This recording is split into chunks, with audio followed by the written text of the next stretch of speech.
Okay. So Queens man, right? Queens man charged after police say he botched a medical procedure performed in his house.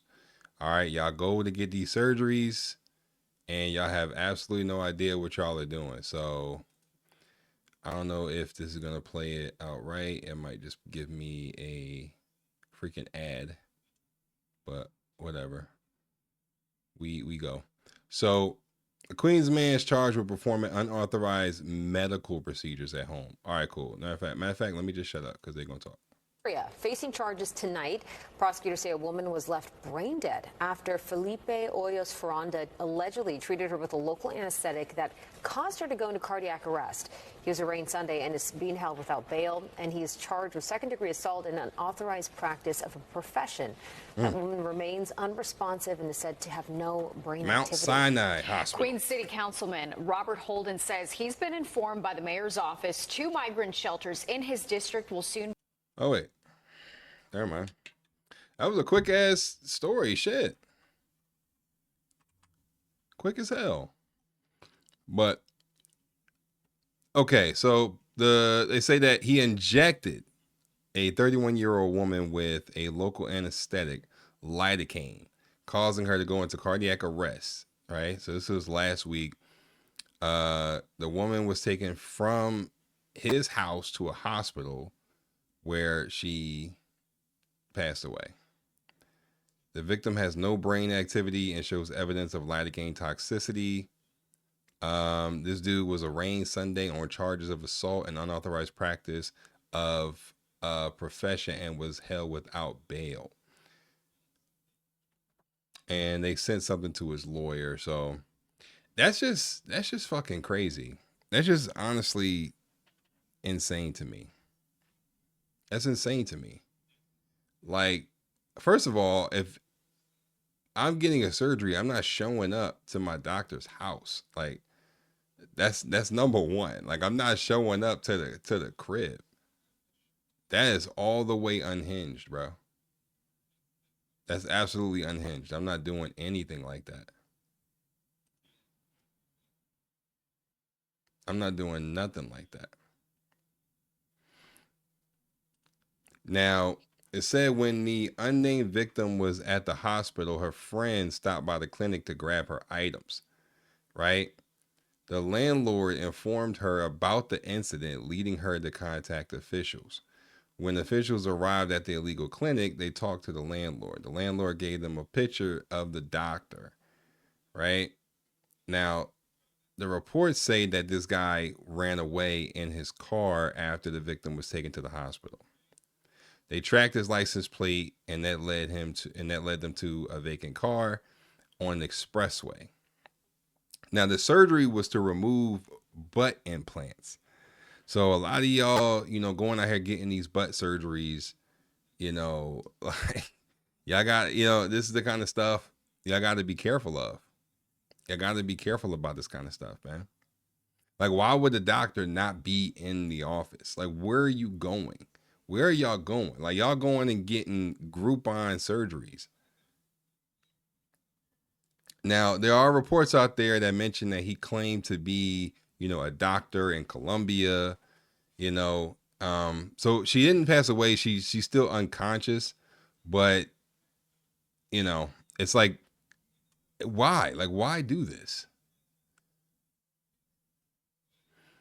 I mean, for all I know, this dude probably was pulling up YouTube videos trying to, see if he could follow a tutorial on how to do the surgeries. Like, what type of stuff is that? What type of stuff is that, man? Absolutely crazy. Absolutely crazy. What y'all think about that?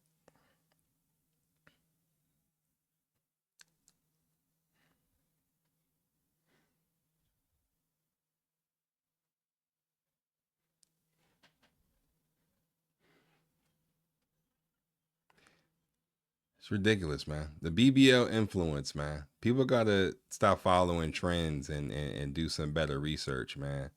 You know, like you gotta love yourself enough to not do this kind of stuff. You have to. It's literally killing y'all.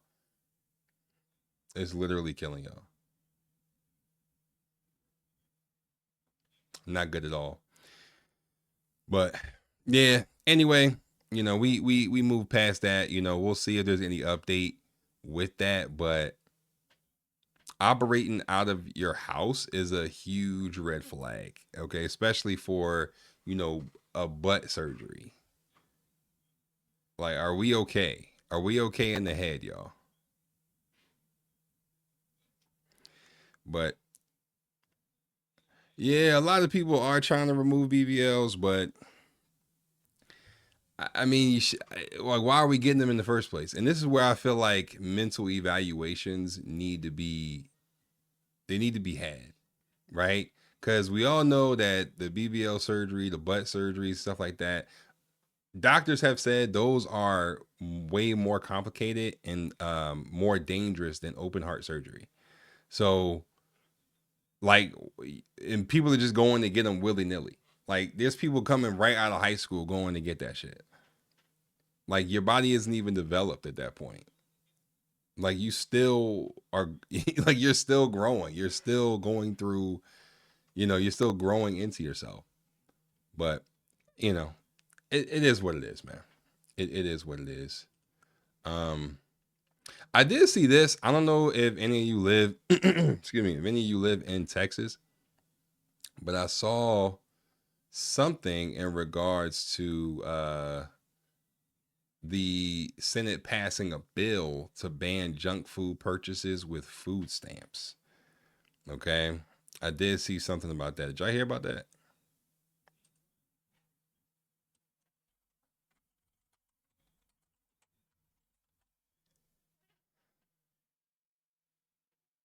I'm not sure if y'all heard anything about that, but that is kind of crazy. Now, the question is, if you ban the junk food, cool. I understand what you're trying to do, but, are you, like, what are you putting in replace of that? Like, are you going to make healthier food cheaper? Because if not, like, what are we really doing here? You know what I'm saying? So let me pull that video up. I mean, it's a good bill, but it's like, are you, like, what are we really doing here? You know what I'm saying? Like, you still gonna charge me the same price for actually good food?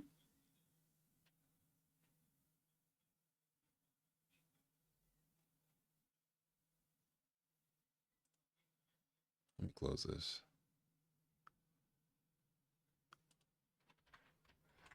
There we go.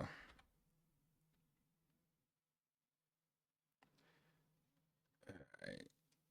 So, all right, here we go. Boom. I'm gonna pull this video up for y'all.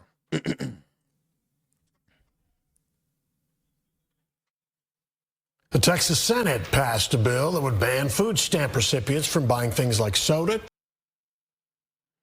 Oh,